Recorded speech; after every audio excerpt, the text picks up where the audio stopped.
I saw armies just clashing against each other, just armies rising up and clashing and, disasters, all these things.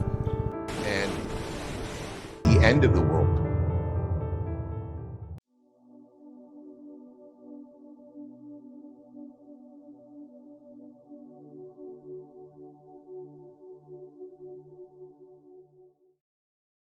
Hi, my name's Wayne Morrison, and I was born in 1955, and I lived primarily in Rhode Island in the United States of America.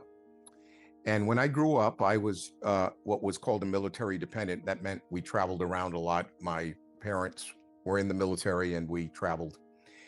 And I was not raised in any religion whatsoever. My family was not anti-religious. I had 5 sisters and brothers. But as I was growing older, as I was 12, 13, 14 years old, I had a lot of questions about why I was existing on Earth, and I couldn't shake it. It seemed to bother me a lot. And I went to school in Rhode Island, and one night when I was 17 years old, I was invited to a party. And at that party, there were some older people than me. I was only 17. It was 1972. And the people who were older than me, they weren't that much older. They were probably only 21 or so. I had taken some medication that night, and I had drunk some liquor, and I really wasn't used to doing that kind of a thing. I was just sort of a naive kid.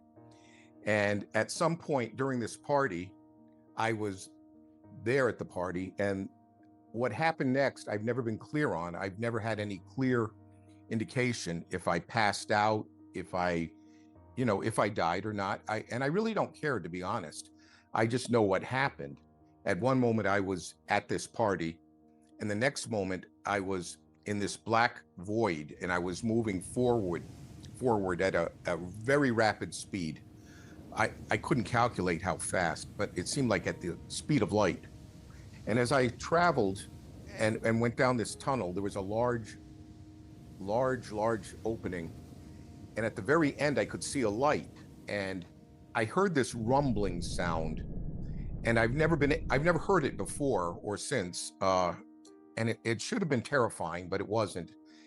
It was very soothing, actually. It was low rumbling, almost like I was in an earthquake in the Philippines when I was in the military.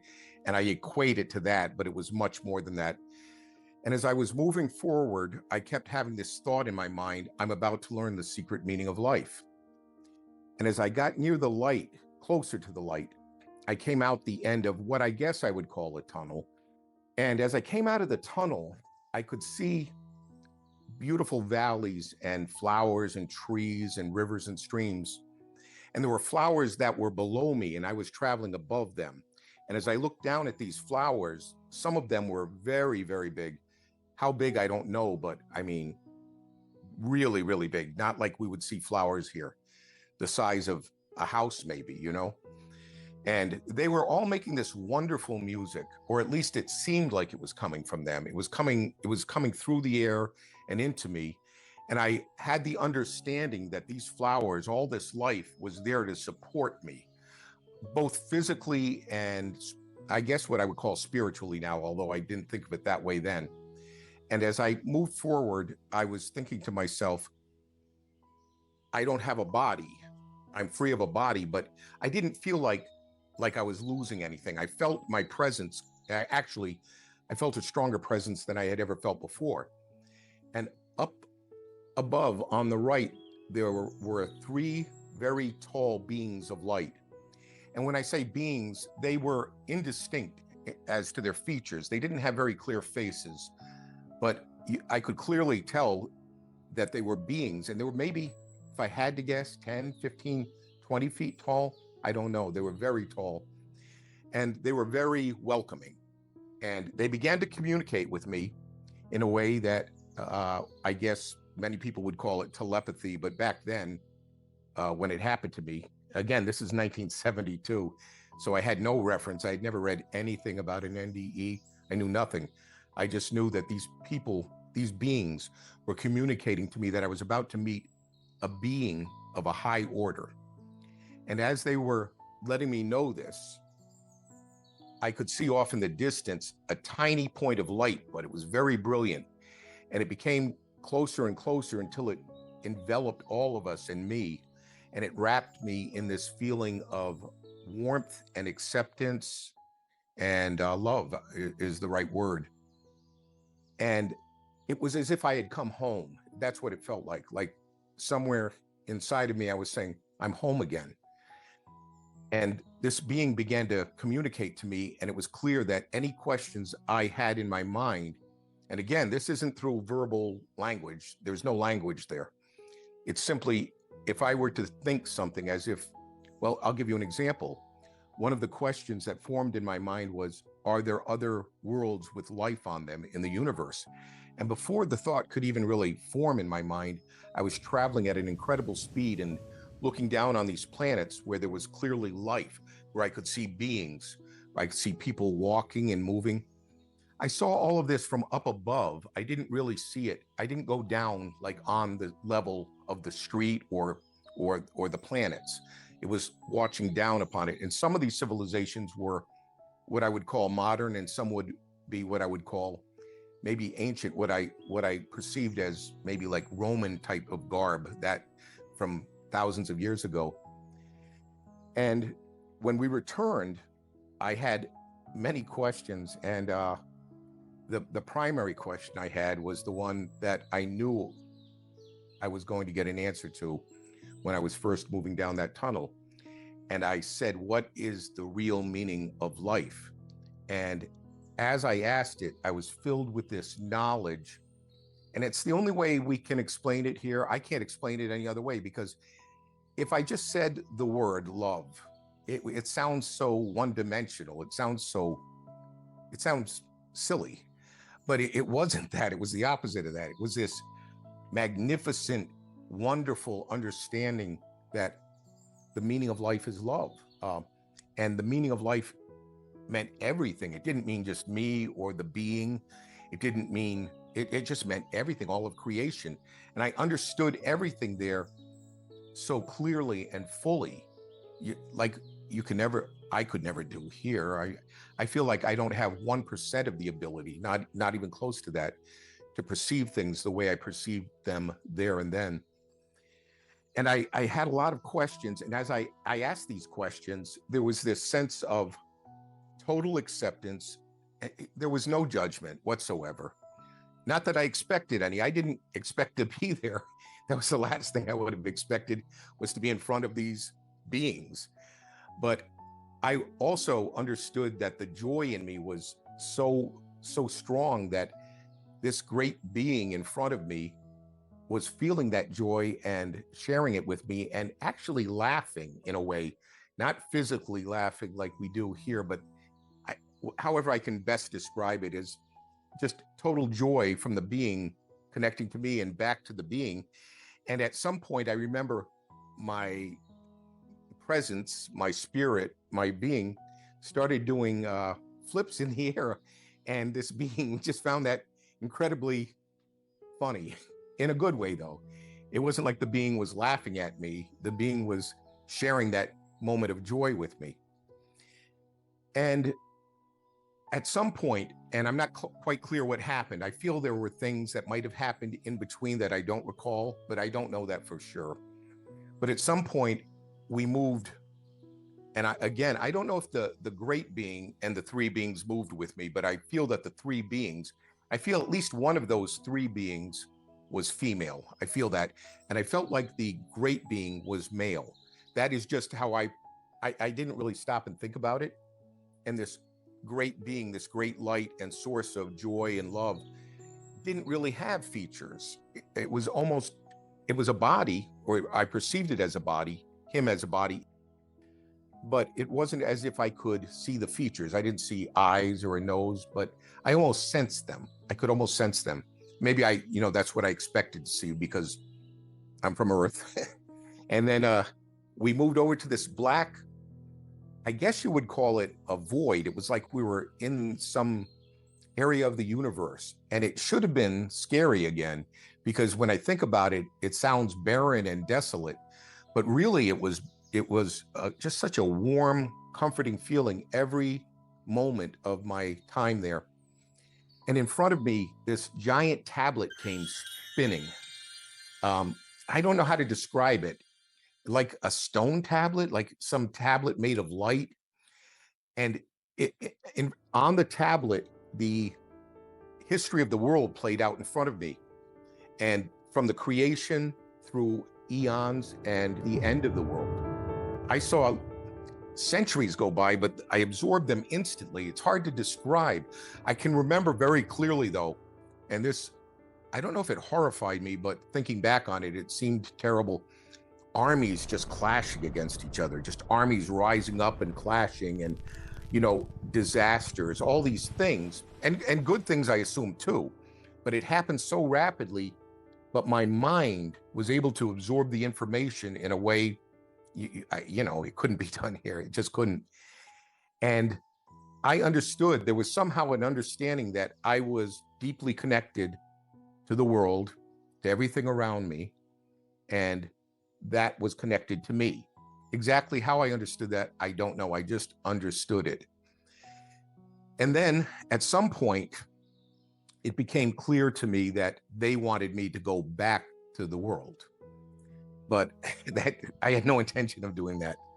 I knew I was home and I was not going to leave. And I don't remember clearly what I articulated, how I spoke this, or I couldn't speak, but how I communicated this. But I think I was probably pretty adamant that, I'm staying. And all these beings, I've tried to think of the number of them over the years. And by the way, this was 50 years ago. This was 50 years ago, half a century.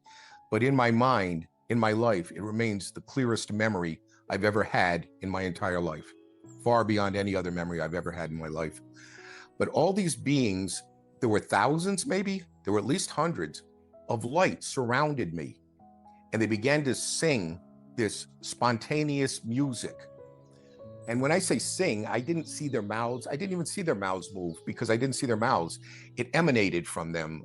Like everything there was emanating light, energy, and sound. And it was all part of the same thing. So there was no separation from sound, energy, light, knowledge. It was all omnipresent. And as they made this beautiful music that I can't even begin to guess would be like in the world. And I've been a musician for many years, so I know a little bit about music. But as they began to sing and praise me, they praised me, sending me off to return to Earth on some sort of mission, or for some reason that I assume, this is an assumption on my part, was removed from my memory, because I have no memory of them saying, well, you have to go back for this reason, or you have to go back for that reason. It didn't happen that way for me. It just, one moment I was saying, I'm not going to leave. And the next moment I agreed to leave. So, and they sent me off in magnificent fashion, as if I were some sort of great being. I know that sounds egoistic. I don't mean it that way. I just mean it was the most amazing thing that ever happened in my life. And so the next memory I have is I'm actually in the bathroom of this apartment where there was a party, and there was, and this sounds a little morbid, and I really want to be very clear about this, because every time I tell the story, I want people to understand. I think one of the biggest mistakes you could make in your life is to end it of your own will. And that's what I believe. And there was a razor blade there, and I picked it up, and I was going to slash my wrists. And I know that sounds terrible, but it wasn't in despair. It wasn't in any kind of anguish or anxiety. It was because somehow I understood, and I don't know how I understood this, that if I died, I would get back there. And this is the only time that anything in my life here on Earth could be what I would describe as mystical or something. A deep resonant voice said to me, no. And I dropped the razor blade. And at that moment, the door opened, and somebody, one of these guys at the party, said, hey, he's in here. I found him. And then that's it. Now I'm 17 years old. And now I begin to have my life on Earth. And I went to my girlfriend at the time. She's my wife. We've been married over 50 years now. And I told her the story. She understood that I was telling the truth because she understood that, I wasn't a drug user. I wasn't this kind of person who would, I wasn't hallucinating, and it wasn't close to a hallucination. It remains the most vivid memory, the most clear memory I've ever had in my life. Out of all my memories, that is the most clear one. And at that point, I went on with my life, and I don't want to bog it down in too many details, but we had a baby. I joined the Air Force. We were in Denver, Colorado, and I believe the year was either might have been 1974, I believe. And I was with my wife and my newborn baby, and I was watching TV in our apartment, and there was a talk show, what we call in America a talk show back then anyway. And there was somebody introducing a doctor named Raymond Moody, and he had written a book called Life After Life. And I said, okay, fine, what's that? And he comes out and he begins to talk about it, and I jump off the couch. I remember this. And I said, that's what happened to me. That's it. That's what happened. And my wife knew because she knew the stories, because he began to explain all these things he had documented. But up to that point, and I would have been 18 or 19 years old at that point, I had no way of knowing, this is the 70s. There isn't internet. There isn't any of this. When it happened to me, I was what would be called either an atheist or agnostic, somebody who doubted maybe the existence of God, but probably wanted to believe in a God. But when I met the being, I had no name, no idea to put to the being. And I have been asked since, do you think that was Jesus? And yes, I have come much, much later in my life to believe that it probably was Jesus, or whoever Jesus, the being, the great creation of Jesus was. I believe that probably was Jesus, if we have to put a name to it. And there were no names there. There was just magnificent presence. That's all. Whatever message they gave me, or if they gave me a gift, and they did give me a gift, that experience itself was, in fact, a great gift, the greatest gift I could have ever asked for, because I have no fear of death. And I know that as a teenager, as a young person, I had a very dark fear of death. So if we were to accept that we were here to support each other, to love each other, and to see the beauty in each other, and you can call that Christ if that works for you, or you could call it Buddha, or you could call it God, Nirvana, it doesn't really matter to me. But if we accept that we are never going to die, which I know to be true, and that was a great gift to me. I have a lot of admiration for people who live lives of faith without the evidence I was given. There are plenty of reasons I would never have believed somebody like myself. I would have been skeptical if somebody told me their story, if it had not happened to me. But because it did happen to me, and because I understand that I cannot die, and nobody can die, you can't die, we go on forever, I can now be freer, and I would like people to know they can be freer, to be who and what they truly are, which is a reflection of God's love. We will live forever. We're part of God's creation. Now, I don't know exactly how we'll live. I'd be lying if I said I did. I don't know if I'll be reincarnated on Earth, if I'll go to some other place. I know that place, though. I to use a bad joke, I'm dying to get there one day because it was like, if you could think of the best feeling, the most comfort, most acceptance and love you've ever had in your life, and for each of us, it's probably, an individualistic thing. It's all different for us. But if you've had anything like that in your life, if you could magnify it by 1,000,000 times, it wouldn't be close to what I felt there. We are here for some purposes. If we don't know what they are, and I'll be clear, I do not know what my purpose is. I really don't. But if we don't know what they are, if we simply accept that we are part of God's creations and allow our consciousness and our spirit to go in that direction, but I believe that our consciousness level will rise. It may take, billions of years. It may.